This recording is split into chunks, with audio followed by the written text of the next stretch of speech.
Reality check ప్రస్తుతం మనతో పాటు ఉన్నారు కాంగ్రెస్ సీనియర్ నేత తులసిరెడ్డి గారు. సార్ నమస్తే అండి. నమస్తే అమ్మా. సార్ ప్రస్తుతానికి ఆంధ్రప్రదేశ్‌లో రెండో విడత భూసేకరణ చేస్తున్నారు గవర్నమెంట్. అయితే 33,000 ఎకరాలు ఇచ్చిన రైతులు తొలి విడతలో ఇప్పుడు కాస్త అబ్జెక్షన్స్ చెప్తున్నారు. ఇవ్వడానికి ఇష్టపడడం లేదు. దాని ఫలితంగా జేసీబీలతో పంట పొలాలను ధ్వంసం చేస్తున్నారు, తవ్వేస్తున్నారు. గొయ్యి తీసి దాంట్లో వాటర్ నింపేస్తున్నారు. ఇవి మనం ప్రధానంగా మీడియాలో చూస్తున్న వార్తలు. ఏం సార్? ఏం జరుగుతోంది? ఫస్ట్ ఆఫ్ ఆల్ రాజధాని విషయంలో ప్రభుత్వ కాన్సెప్టే కరెక్ట్ కాదు. సెంట్రల్ ప్లేస్ అమరావతి ఓకే, కానీ అంతర్జాతీయ రాజధాని నిర్మించాలా, నవనగరాలు నిర్మించాలా, అంటే రాజధాని కాకుండా ఒక నగరాన్ని నిర్మించాలి అంతర్జాతీయ స్థాయిలో అనే ఆ కాన్సెప్ట్ తప్పు. మనకు రాజధాని కావాలి, సెంట్రల్ ప్లేస్లో మంచిది, అది ప్రజా రాజధాని ఉండాలి. అంతే తప్పనిచ్చేసి అంతర్జాతీయ రాజధాని, నవనగరాలు, అంతర్జాతీయ స్థాయిలో నగర నిర్మాణము అనే కాన్సెప్ట్తోనే మొత్తం సమస్య అంతా వస్తుంది. మామూలుగా ప్రజా రాజధానులు ఏముంటాయి? సచివాలయం ఉంటుంది, అసెంబ్లీ ఉంటుంది, హైకోర్టు ఉంటుంది, రాజ్భవన్ ఉంటుంది. ఇది జనరల్గా రాజధాని. కొన్ని చోట్ల హైకోర్టు కూడా బయట ఉన్నాయి. ఒకవేళ అన్నీ వేసుకున్నా కానీ రాష్ట్ర సచివాలయము, హైకోర్టు, అసెంబ్లీ, రాజ్భవన్ ఈ 4 ఉండే ప్లేస్ రాజధానిలో ఈ ప్రధానంగా. మిగతాదంతా కొంత మౌలిక సదుపాయాలు, కొంత రోడ్స్, డ్రైనేజీ, ఇవన్నీ ఇంకా మిగతా డెవలప్మెంట్ ఆటోమేటిక్గా జరిగిపోతూ ఉంటుంది. దీనికి ఈ 4ంటికి అయితే కొన్ని మౌలిక సదుపాయాలకు ఎంత భూమి కావాలము? ఇప్పుడు తెలంగాణలో ఉమ్మడి ఆంధ్రప్రదేశ్లోనే రాష్ట్ర మొత్తం ఈ 4ంటికి కలిసి ఒక 300 ఎకరాలే. ఉమ్మడి ఆంధ్రప్రదేశ్లోనే రాష్ట్ర సచివాలయము, రాజ్భవను, హైకోర్టు, అసెంబ్లీ అన్నీ కలిసి 300 ఎకరాలు. ప్రజెంట్ రాష్ట్ర సచివాలయం అయితే తెలంగాణలో కేవలం 28 ఎకరాలు. ప్రజెంట్ రాష్ట్ర సచివాలయం 28 ఎకర్స్. ఇక్కడ మొదటి విడతలోనే 29 గ్రామాల్లో భూ సమీకరణ కింద చేసిందే 34,823 ఎకరాలు. దానికి తోడు ఇంకా ప్రభుత్వ భూమి, ఫారెస్ట్ ల్యాండ్ కలిసి అది 18,925 ఎకరాలు. మొత్తం 53,748 ఎకరాలు. దాంట్లో కొంత అక్కడక్కడ రైతులు కొంత ఈలేదని సమస్య. ఇప్పుడు ఈ మొదటి విడతకు సమస్య వచ్చేసి ప్రభుత్వం చేతిలో 53,748 ఎకరాలు ఉంది. ఇది చాలక మధ్యలో కొంత రైతులు, కొన్ని గ్రామాల రైతులు ఇవ్వలేరు. దానివల్ల రోడ్లు వేయడానికి ఆటంకం కలుగుతుంది. వాళ్ళ మీద ప్రజలు తెచ్చడానికి కోసం అది సమీకరణ లేకపోతే సేకరణ ఏదో పోవాలని చెప్పేసి ఇప్పుడు ఇబ్బంది పడుతున్నారు. అది యాక్చువల్గా ప్రజా రాజధాని అనుకుంటే ఇవన్నీ అవసరం లేకుండా అయిపోయింది. ప్రజా రాజధాని ఆల్రెడీ ఉంది.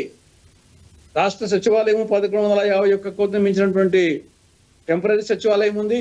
అసెంబ్లీ 10 ఏళ్ల నుండి నడుస్తూ ఉంది, హైకోర్టు నడుస్తూ ఉంది. ఆల్రెడీ రాజధాని ఉంది. అక్కడ అడిషనల్గా మళ్ళా కట్టాలంటున్నారు, కట్టండి.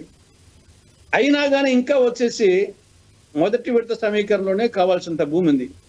మధ్యలో రోడ్లు వేయడానికి కొంచెం ఇబ్బంది ఉంటే మొదటి విడతకు సంబంధించి ప్రభుత్వం చేసిన తప్పు అయినప్పటికీ ఇప్పుడు మధ్యలో రోడ్లకి ఇబ్బంది ఉంటే రైతులు ప్రస్తుతానికి సహకరించడం మేలు. కొద్దిమంది రైతులు ఉంటే కనుక ఆ 2 ఎకరాలు, 3 ఎకరాలు, 10 ఎకరాలతో ఇబ్బంది పడేటి కంటే కనుక అక్కడ రైతులు కూడా వాళ్ళు నష్టపోకుండా ప్రజెంట్ సమీకరణకు లేకుంటే సేకరణకు ఏ విధంగా వాళ్ళకి ఆదాయం వస్తుందో ఆ విధంగా మొదటి విడతలో సంబంధించినటువంటి విధంలో ప్రభుత్వం తప్పు చేసినప్పటికీ కొంత రైతులు సహకరిస్తే బెటర్గా ఉంటుంది.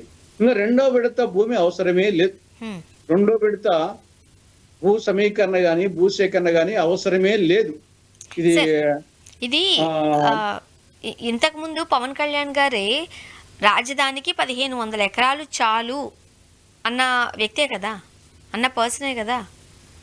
ఇప్పుడు ఎందుకు ఇంత దాడి జరుగుతున్నా అట్లీస్ట్ ఆ పంట అయిపోయేంత వరకు కూడా వెయిట్ చేయలేని స్థితిలోకి గవర్నమెంట్ వచ్చినప్పుడు వీళ్ళు నోరు మెదపట్లేదు.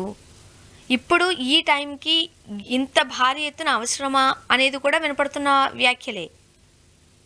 అసలు రెండో విడత అవసరమే లేదు. మా 44,670 ఎకరాలు రెండో విడత భూసేకరణ కానీ, భూ సమీకరణ కానీ అది అనవసరం. మొదటి దాంట్లో కూడా కావాల్సినంత భూమి ఉంది.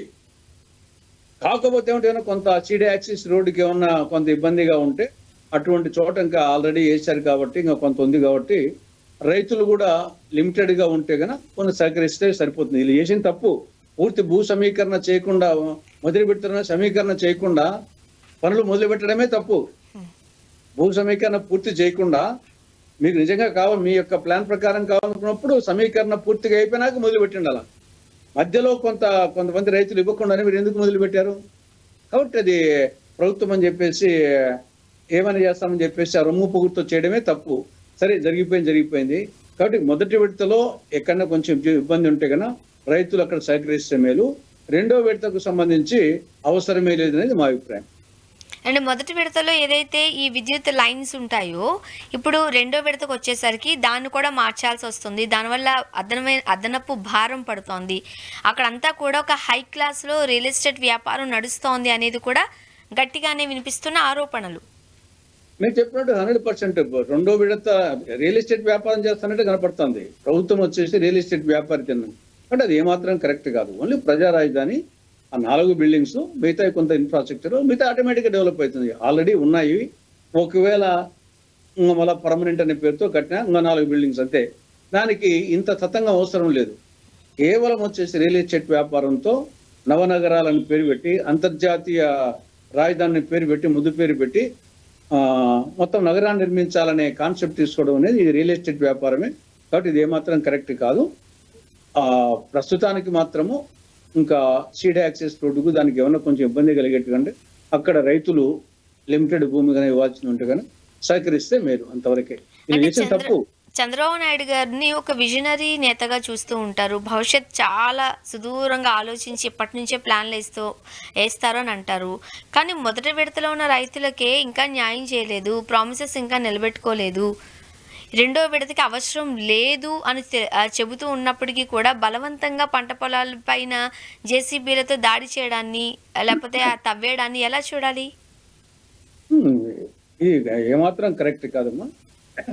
ఆయనకు విజనరీ లీడర్ అని చెప్పేసి మీడియా ప్రొజెక్ట్ చేసింది. ఆయన ఏమి విజనరీ లీడర్ కాదు, కానీ బాగా మీడియా ప్రొజెక్ట్ చేసింది. ఏదో హైదరాబాద్ లో ఒక బిల్డింగ్ కడతానే. ఇప్పుడు హైదరాబాద్ లో ఉన్నప్పుడు ఏమైనా నగరాన్ని ఆయన ఒక నిర్మించాడు. 400 సంవత్సరాల సుదీర్ఘ చరిత్ర హైదరాబాద్కు. ఒక్కొక్కరి పీరియడ్లో కొంత డెవలప్ అవుతా వచ్చింది. అప్పుడు యాక్చువల్గా ఆయన చంద్రబాబు ముఖ్యమంత్రిగా ఉన్నప్పుడు అప్పుడు రాజీవ్ గాంధీ పీరియడ్లో శామ్ పిట్రోడా సహకారంతో టెలికాం విప్లవము, ఐటీ విప్లవం వచ్చింది. దాని తర్వాత 91లో పివి నరసింహారావు గారు, మన్మోహన్ సింగ్ గారి పీరియడ్లో ఎల్పిజి లిబరలైజేషన్, ప్రైవేటైజేషన్, గ్లోబలైజేషన్ వచ్చేసి ఆ నేపథ్యంలో అది ఏ ముఖ్యమంత్రి ఉన్నా అడ్వాంటేజ్ అయిపోయింది. అది ఆంధ్రప్రదేశ్లో చంద్రబాబు నాయుడు కావచ్చు, కర్ణాటకలో ఇంకొక ముఖ్యమంత్రి కావచ్చు, తమిళనాడులో ఇంకొక ముఖ్యమంత్రి, మహారాష్ట్ర ఎక్కడ అడ్వాంటేజ్ ఉంటే అది అందరికీ అవకాశం వచ్చింది. అది ఈయన ఏదో పెద్ద ఘనకార్యంగా వచ్చేసి చూపించుకొని దాని మీడియా కొంత ఆయనకు అనుకూలమైన మీడియా చేసి ఆయన ఏదో పెద్ద విజన్ లీడర్ అని చెప్పేసి ప్రొజెక్ట్ చేశారు. కానీ ఆయన ఏమాత్రం విజన్ లీడర్ కాదు. ఓకే, ఇప్పుడు ఈ పంట పొలాలకి సంబంధించి కావచ్చు, రైతులు మేము ఇవ్వము అని చెబుతున్నప్పటికీ కూడా ప్రభుత్వం ఎందుకు మొండిగా ముందుకు వెళుతుంది అని అనుకోవచ్చు? అదే మొదటి విడతకు సంబంధించి రెండో విడతకు సంబంధించి లింక్ ఉంటే ఆ లింక్ కోసం అనేది ఉన్నట్టుంది. రెండో విడత వద్దు అనుకుంటే సమస్య సులభంగా పరిష్కారం అయిపోతుంది. రెండో విడతకు పోకుండా మొదటి విడతలోనే ఇంకా ఏమన్నా కొంచెం మిగిలిన భూమి ఉంటే గన దానికి కొంత నెగోషియేషన్ చేస్తే గన బహుశా అది కొలిక్కి వస్తుంది. రెండో విడత అనేది మనసులో పెట్టుకుంటేనే సమస్య వస్తుంది. అది కనుక వద్దనుకుంటే మొదటి విడతలోనే ఇంకా కావాల్సినంత భూమి మిగిలే ఉంటుంది. కాబట్టి ఈ బిల్డింగ్స్ ఆల్రెడీ కన్స్ట్రక్షన్ జరుగుతున్నాయి, అది అయిపోతాయి ఒక 1 or 2 years లో. అడికి ప్రజా రాజధాని అయిపోతుంది. అంతవరకు ఉంటే బాగుంటుంది. మరి రియల్ ఎస్టేట్ వ్యాపారం రెండో విడత తీసుకుని రియల్ ఎస్టేట్ వ్యాపారం చేద్దాం అనుకున్నప్పుడే సమస్య వస్తుంది. సార్, ఆంధ్రప్రదేశ్లో ప్రభుత్వ ఆస్తులను ప్రైవేటైజేషన్ వైపు మరలిస్తున్న నేపథ్యంలో పీపీపీ విధానంలో కూడా అంతే మొండిగా చంద్రబాబు నాయుడు గారు కనిపించిన నేపథ్యంలో ఇప్పుడు ఈ బస్సుల విధానంతో ఆర్టీసీని ప్రైవేటైజేషన్ వైపు మళ్లించే విధంగా గట్టిగానే కసరత్తులు జరుగుతున్నాయి. పరిస్థితి చూస్తే ఎలక్ట్రిక్ బస్సులు అవసరమే. ఎలక్ట్రిక్ బస్సుల వల్ల కొంత మనకు డీజిల్ కన్జంప్షన్ తగ్గిపోతుంది. ఆ యాంగిల్లో కొంత ప్రమాదాలు జరగకుండా కొంత టెక్నాలజీ ఇంప్రూవ్ చేసేసుకుంటే ఈ బస్సులు మంచిదే. దానికి గవర్నమెంట్ ఆఫ్ ఇండియా పాలసీ కూడా కొంత హెల్ప్ చేస్తుంది, కొంత ఆర్థిక సహాయం చేస్తుంది. కాబట్టి గవర్నమెంట్ ఆఫ్ ఇండియా ఆర్థిక సహాయం తీసుకొని రాష్ట్ర ప్రభుత్వమే, ఇది ప్రైవేట్ వాళ్ళకి ఇవ్వకుండా రాష్ట్ర ప్రభుత్వమే ఈ బస్సులు మెయింటైన్ చేయాలి. ఆ విధంగా కాకుండా ఈ బస్సుల పేరుతో మొత్తం ప్రైవేటైజేషన్ చేస్తామంటే అది కరెక్ట్ కాదు. అంటే దానికి సంబంధించి ధర్నాలు చూస్తున్నాం, ప్రభుత్వ ఉద్యోగులు రోడ్డుపైకి వస్తున్నారు. 2 ఏళ్ళు అవుతుంది, మాకు ఇస్తానన్న ఏ ప్రామిసెస్ కూడా నిలబెట్టుకోలేదు అని అంటున్నారు. ఆక్వా రైతులు బయటకు వచ్చారు. ఉన్న సంస్థలనేమో ప్రైవేటైజేషన్ వైపు అడుగులు వేయిస్తున్నారు. పీపీపీ విధానం అంటూ మెడికల్ కాలేజెస్ని కూడా ప్రైవేటైజేషన్. వీటి గురించి చర్చలు జరగాలి, నడవాలి. ఎక్కడ అవి కనిపించడం లేదు ఆంధ్రప్రదేశ్లో. మీరు చెప్పినప్పుడు ఆర్టీసీ వాళ్ళ భయం ఏమంటే 2014లో ఆర్టీసీ సిబ్బంది 60,000, ఆర్టీసీ బస్సులు 12,500. ఇది 2014లో. ప్రస్తుతం వచ్చేసి సిబ్బంది 43,315. అంటే 60,000 నుంచి 43,315 తగ్గారు. దాదాపు 17,000 మంది తగ్గారు.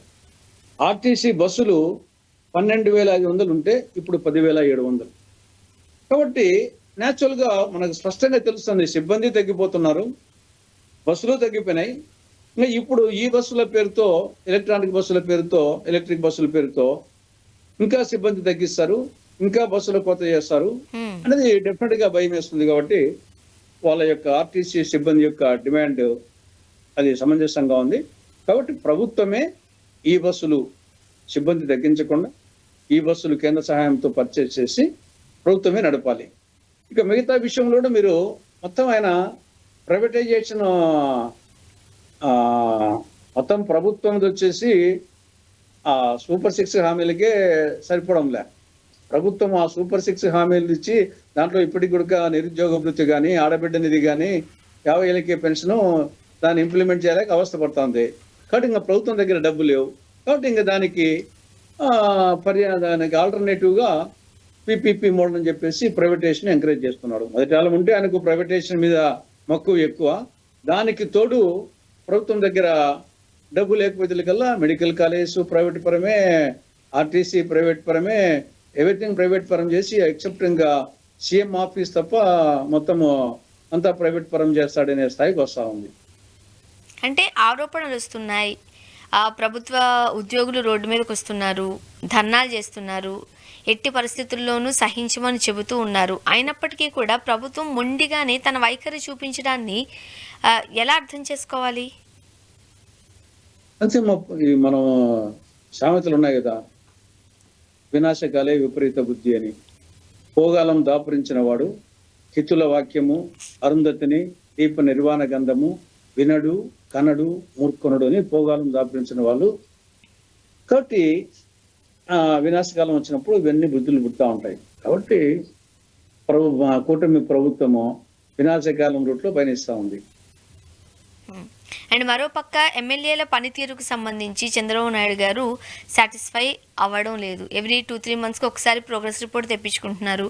ఆయా నియోజకవర్గాలలో పనితీరు ఎట్లా ఉందనేది సమీక్షిస్తున్నారు. వాళ్ళతో మాట్లాడినప్పుడు ముఖ్యంగా రాయలసీమకు సంబంధించిన ఎమ్మెల్యేల పైన తీవ్ర అసంతృప్తితో ఉన్నారట. ఇక్కడ రెండు, ఒకటి ఆ సంక్షేమ కార్యక్రమాలు తప్పని చేసి అభివృద్ధి కార్యక్రమాలు అంటూ ఏమి లేవు. చిన్న రోడ్డు వేయాలన్నా లేదు. అంతా ప్రైవేట్ పరమే. ప్రైవేట్ వెళ్ళాలన్నా ముందు వచ్చి వాళ్ళకి చెప్పుకోవడమే. గవర్నమెంట్ తరఫున డబ్బులే లేవు, అభివృద్ధికి డెవలప్మెంట్కి డబ్బులే లేవు. ఎమ్మెల్యేలు వాళ్ళు నియోజకవర్గాల్లో పల్లెలకు పోయినప్పుడు వాళ్ళు ఏదైనా అడుగు తెగిన అభివృద్ధి కార్యక్రమం చేసే పరిస్థితి లేదు. ఎంతసేపు సంక్షేమ ఈ యొక్క 1వ తారీఖు వస్తానే పోయి పెన్షన్లు ఇవ్వండి, అదే పెద్ద ఘనకార్యమైనట్టు. ఇంకా కొన్నాళ్ళు పోతే ఉద్యోగస్తులకు జీతం ఇస్తాం కదా, జీతం వీళ్ళ ద్వారానే ఇచ్చేట్టుగా చేపిస్తాడేమో. ఇప్పుడు పెన్షన్లు వచ్చేసి ఎమ్మెల్యే ద్వారా ఇప్పిస్తున్నాడు, ప్రజాప్రతినిధుల ద్వారా. రేపు ఇంకా ఉద్యోగస్తుల జీతాలు, రిటైర్ పీపుల్ యొక్క పెన్షన్స్ కూడా వీళ్ళ చేతి ఇప్పించి ఇదే కార్యక్రమం పెట్టేసే పరిస్థితి వచ్చింది. డెవలప్మెంట్ అనేది లేదు. కాబట్టి ఎమ్మెల్యేలు ఆ విధంగా నిరాశతో ఉన్నారు. రెండవది వచ్చేసి మిగతా వాళ్ళు ఎన్నికల్లో 20 కోట్లు, 30 కోట్లు, 40 కోట్లు ఖర్చు పెట్టారు ఒక్కొక్క ఎమ్మెల్యే. కాబట్టి ఏ విధంగా సంపాదించుకోవాలా, ఏదో విధంగా సంపాదించుకోవాలా. మళ్ళీ నెక్స్ట్ ఎలక్షన్లకు దానికి డబుల్ అవుతుంది. పోయినసారి 25 కోట్లు పెట్టి ఈసారి 50 కోట్లు పెట్టారా? ఈ 25 కోట్లు సంపాదించుకోవాలా, ఆ 50 కోట్లు సంపాదించుకోవాలా?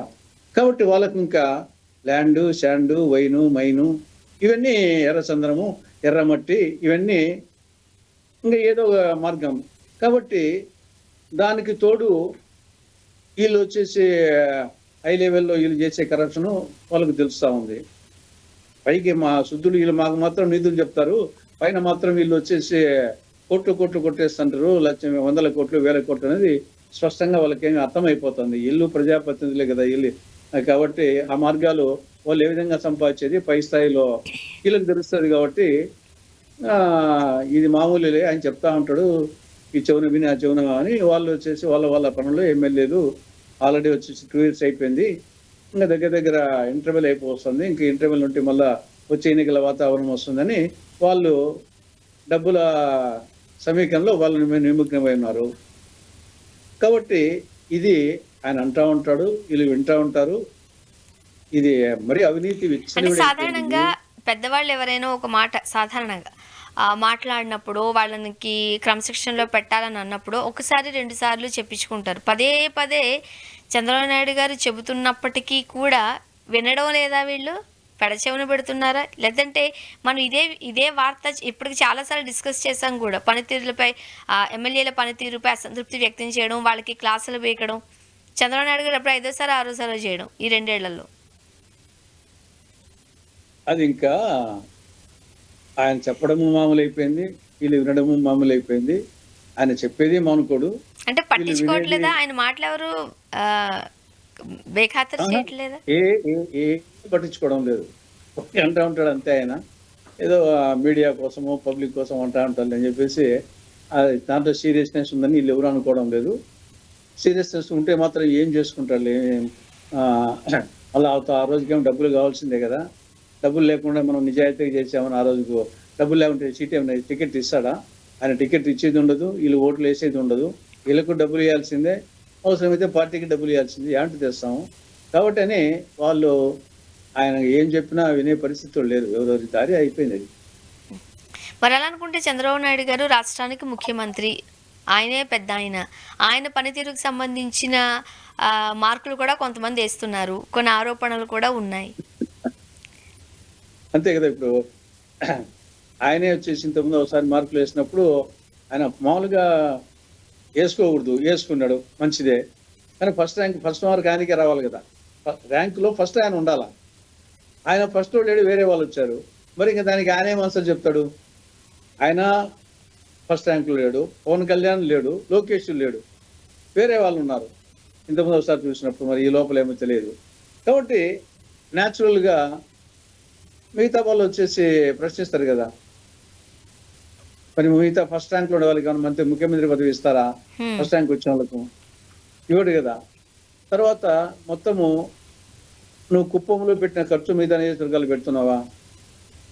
నువ్వు ఇప్పటికి అనేక సార్లు గెలిచావు, మళ్ళా ఇప్పుడు నెక్స్ట్ ఎలక్షన్ దృష్టిలో పెట్టుకొని అక్కడ కుప్పంలో పెట్టిన ఖర్చు మిగతా నియోజకవర్గాలు పెట్టావు కదా. కాబట్టి ఇప్పుడు వీళ్ళు అడుగుతారు కదా, నీకేమో ముఖ్యమంత్రి ఉండి ఇప్పటికే డెవలప్ చేసుకుని మళ్ళా డెవలప్ చేసుకుంటున్నావు నీ ఎలక్షన్ల కోసము. మరి మేము వచ్చేసి మళ్ళా ఎన్నికలకు పోవాలంటే మాకు డబ్బు కావాలా, ప్రజలకు డెవలప్మెంట్ కావాలా, నువ్వు డెవలప్మెంట్ డబ్బు ఇవ్వవు, మమ్మల్ని సంపాదించుకోకుంటే ఏ విధంగా మేము వచ్చేసి అనేది వాళ్ళు ప్రశ్నిస్తారు. ఓకే సార్, ప్రస్తుతానికి ఈ రావణ్ కేసుకు సంబంధించి ఆంధ్రప్రదేశ్లో మనం చూస్తూనే ఉన్నాం. పవన్ కళ్యాణ్ గారు గతంలో చేసిన వ్యాఖ్యలని ఆయన కాస్త ఇమిటేట్ చేసిన దగ్గర నుంచి ఆయన రాసలీల దగ్గరికి, బ్యాంక్ అకౌంట్లు ఫ్రీజ్ చేసే దగ్గరికి, మాజీ మావోయిస్టు సంస్థలతో ఆయనకు లింకులు ఉన్న దగ్గరికి వచ్చింది. ఇంకెంత దూరం వెళ్ళే అవకాశం ఉంది అంటారు? ఆల్రెడీ ఉపా చట్టం ఆల్రెడీ పవర్ఫుల్ చట్టం పెట్టాడు. ఇప్పుడు ఆయన వచ్చేసి ఇంకా లోపల జైల్లో ఉన్నాడు. ఇంకా బెయిల్ అంత కష్టసాధ్యమే కొన్నాళ్ళ వరకు అంటున్నారు. కాబట్టి ఆల్రెడీ జరగాల్సింది జరిగింది. ముందు 4 సార్లు ఏమో బెయిల్ వచ్చింది, అరెస్ట్ చేయడము, బెయిల్ రావడం. 4 సార్ల తర్వాత ఇంకా ఉపా చట్టం పెట్టారు కాబట్టి, యూఏపీఏ చట్టం, అన్లాఫుల్ యాక్టివిటీస్ ప్రివెన్షన్ యాక్ట్ పెట్టారు కాబట్టి ఆయన లోపలికి పోయాడు, బెయిల్ రాలేదు. ఇది ప్రస్తుతానికి ఉన్నటువంటి విషయం. సరే, అది ఇంకా బెయిల్ తెచ్చుకోవడానికి ప్రయత్నం చేయడం అనేది ఒక యాంగిల్. సరే, ఎవరైనా సరే ఇప్పుడు ఆయన రావణనే కాదు, ఎవరు కూడా అతిగా మాట్లాడడం అనేది ఎవరికైనా మంచిది కాదు. వచ్చేసి వాక్ స్వాతంత్రం ఉందని చెప్పేసి భారత రాజ్యాంగంలో ఆర్టికల్ 19 వాక్ స్వాతంత్రం ఇచ్చింది, కానీ దాంట్లోనే రీజనబుల్ రెస్ట్రిక్షన్స్ కూడా పెట్టింది. కాబట్టి అది రావణ్కైనా, మీకైనా, నాకైనా, పవన్ కళ్యాణ్కైనా వర్తిస్తుంది. ఇప్పుడు ఈయన విషయంలో వచ్చేసి ఇంప్లిమెంట్ చేశారు. కానీ గతంలో పవన్ కళ్యాణ్ గారు చేసిన వ్యాఖ్యలు, చంద్రబాబు నాయుడు గారు చేసిన వ్యాఖ్యలు, లోకేష్ చేసిన వ్యాఖ్యలు ఇంతకంటే భయంకరంగా ఉన్నాయి. జస్ట్ ఒక 2-3 ఎగ్జాంపుల్స్. ఒకసారి పవన్ కళ్యాణ్ రోజా గురించి, డైమండ్ రాణి రోజా కూడా నన్ను తిడుతుంది, నువ్వు కూడా నా ఇక ఏమనుకోవాలని ఆవిడ గురించి అన్నాడు. కాకినాడ సభలో జనసేన వచ్చిన రోజున బట్టలు ఊడతీసి కాకినాడలో గల్లీ గల్లీ సందు సందు తిప్పిస్తా ద్వారంపూడి చంద్రశేఖర్ రెడ్డికి రోజులు దగ్గర పడ్డాయి. లెక్క పెట్టుకో, నువ్వు బలిసి కొట్టుకుంటున్నావు, వీధి వీధి తన్ని తీసుకెళ్తా, చెమటాలు ఒలుస్తా. ఇది చంద్రశేఖర్ రెడ్డి గురించి పవన్ చెప్పిన వ్యాఖ్యలు. మరోసారి జనసేన ఆఫీసులో తమాషాగా ఉందా కొడకల్లారా, ప్యాకేజీ గీకేజీ అంటే చెప్పు చూపిస్తూ పళ్ళు రాలగొడతా, అరే విధవల్లారా, సన్నాసులారా, చవటల్లారా, దద్దమ్మలారా, ఒంటి చేత్తో వచ్చి మెడ పిసికి తొక్కి చంపేస్తా. ఇంకోసారి నేను సై రా, ఈరోజు నుంచి కొడకల్లారా గుర్తు పెట్టుకోండి, చెప్పండి రా, రాడ్లా, హాకీ స్టిక్కులా, రాళ్ళ, ఒట్టి చేతులా, దేనికైనా రెడీ, ఛాలెంజ్ విసురుతున్నా, రండ్రా కొడకల్లారా. ఇవి పవన్ కళ్యాణ్ గారు చేసినటువంటి కొన్ని వ్యాఖ్యలు. ఆ విధంగా లోకేష్ చేసినట్టు ఎక్కువ ఉన్నాయి, చంద్రబాబు నాయుడు చేసినట్టు ఎక్కువ ఉన్నాయి. బట్ ఇది రావణ్కు ఏ విధంగా వర్తిస్తుందో వీళ్ళు కూడా వర్తించాలి. రావణ్ మాట్లాడినా తప్పే, వీళ్ళు మాట్లాడినా తప్పే, నేను మాట్లాడినా తప్పే, మీరు మాట్లాడినా తప్పే. కానీ ఒకరికి ఒక చట్టము, ఇంకోరికి ఒక చట్టము, ఇది కరెక్ట్ కాదు. ఇప్పుడు సోషల్ మీడియాలో గవర్నమెంట్ పై ఎవరైనా ప్రశ్నిస్తే, మాట్లాడితే కేసులు తప్పు అని సాక్షాత్తు ముఖ్యమంత్రి గారే అన్నారు కదా. అంటే అవి ఎప్పటి నుంచి మాట్లాడితే అంటారు? ఆ రోజు ఎప్పుడైతే ఈ మాట చెప్పారో ఆ రోజు తర్వాత నుంచి మాట్లాడితే కేసులు పెడతారా, లేకపోతే గతంలో మాట్లాడినప్పటి నుంచి కూడా కేసులు పెడతారా? అలా మాట్లాడిన కేసులు పెట్టేలాగైతే పవన్ కళ్యాణ్ గారి మీద పెట్టాల్సిన అవసరం పడుతుంది. అంతే కదా. ఇప్పుడు ఎవరైనా కేసులు ఎప్పటి నుంచి పెడతారంటారు? ఏం ఎప్పుడన్నా ఇప్పుడు కేసులు వచ్చేసి పాత ఎవడిగా తోడుతుంటారు కదా.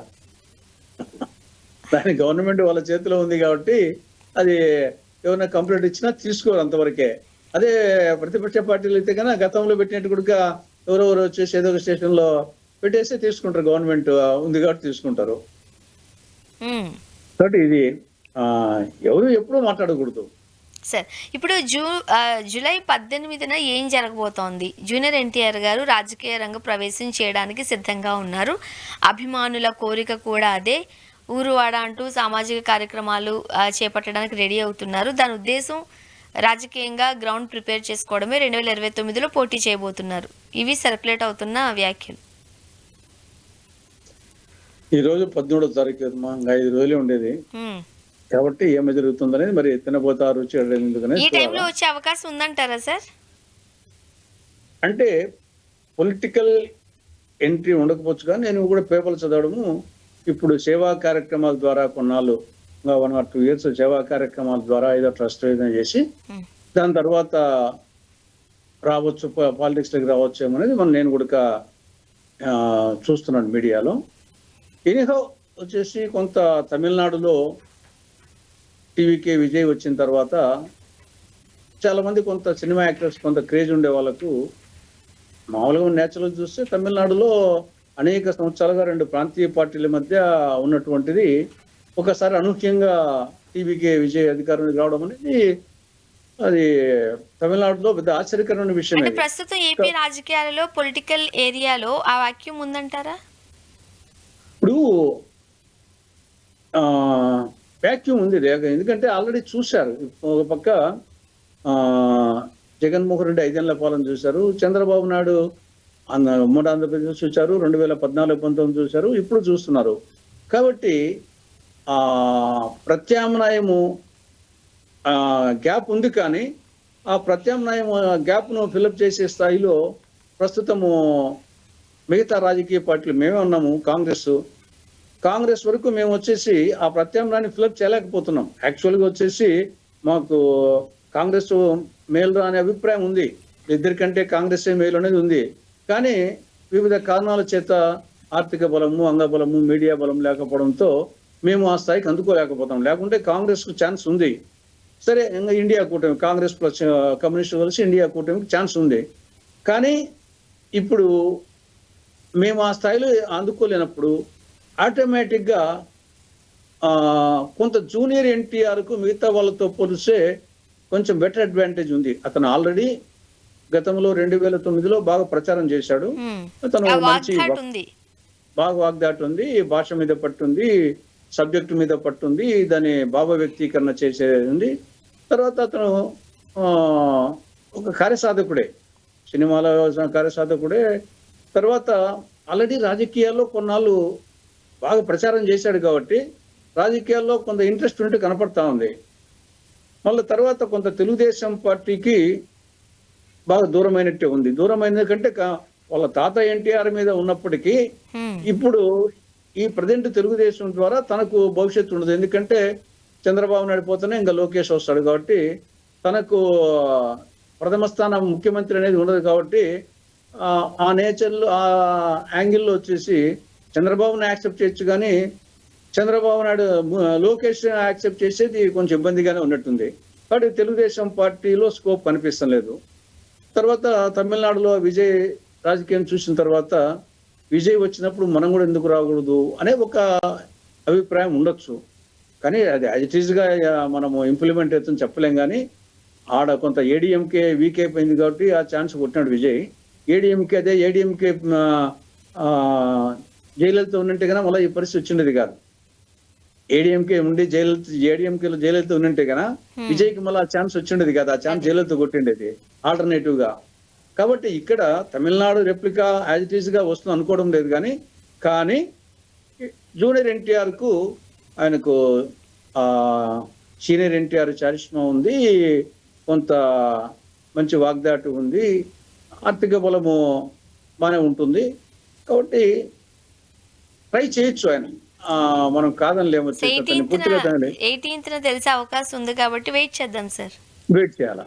Thank you so much sir, మీ అభిప్రాయాలు పంచుకున్నారు. Thank you. నమస్తే సార్. ఇది వాళ్ళ రియాలిటీ చెక్. Stay tuned.